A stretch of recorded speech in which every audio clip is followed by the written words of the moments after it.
ఏంటి దిగు. ఏంటి ముందు దిగు. ముందా చీర దించు దించు.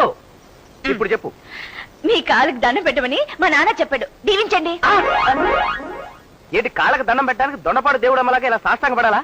సరే దీవించేస్తాను. మై డియర్ ధర్మపత్ని, నీ వలన నాకు, నా వలన నీకు సకల సుఖములు కలుగ్గాక. ఏలే లే లే చెప్తాను, కూర్చో.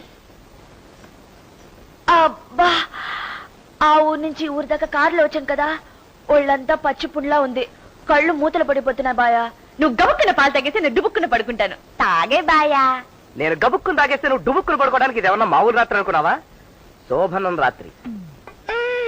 అయితే ఇవాళ తొంగకూడదా?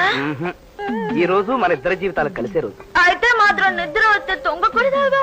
అయ్యో, చక్కగా కౌగులింతలతో గడపాల్సిన రాత్రి ఇలా ఆవులింతలతో చెడగొట్టేస్తున్నావు. చూడు రాజీ, ఎన్నాళ్ళ నుంచో మనం కన్న కలలు పండించుకునే రోజు అన్నమాట.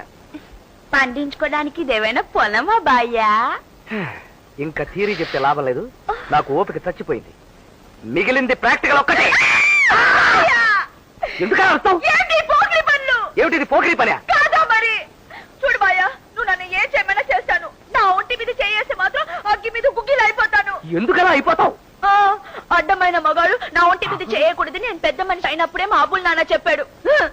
అలా చేయేస్తే చాలా చాలా తప్పులు జరుగుతాయట, నా కొంప కాస్త కాకులు ఎత్తిపోతాయని గట్టిగా చెప్పాడు. అలాగా? ఓ గుణసుందరి, అడ్డమైన మగాళ్ళు నీ మీద చేయేస్తే అలా జరుగుతుంది కరెక్టే, కానీ నేను అడ్డమైన మగాడిని కాదే, సాక్షాత్తు నీ భర్తని. భర్త అంటే నువ్వు మగాడివి కాదా బాయా? అయ్యో, ఏమిటా దిక్కుమాలి ప్రశ్న, ఎవరన్నా వింటే అసహ్యంగా ఉంటుంది. నేను సుప్రీం క్వాలిటీ సూపర్ మగాడిని. అయితే నువ్వు అస్సలు చేయకూడదు. ఏమిటి తమాషా చేస్తున్నావా? తప్పని చెప్పినాను కదా బాయా. నా మాట విను భార్యాశ్రీ, నా మాట విను భార్యాశ్రీ. నాకు నిద్ర వస్తుంది బాయా. నేను చెప్పేది విను. నిద్ర వస్తుంది.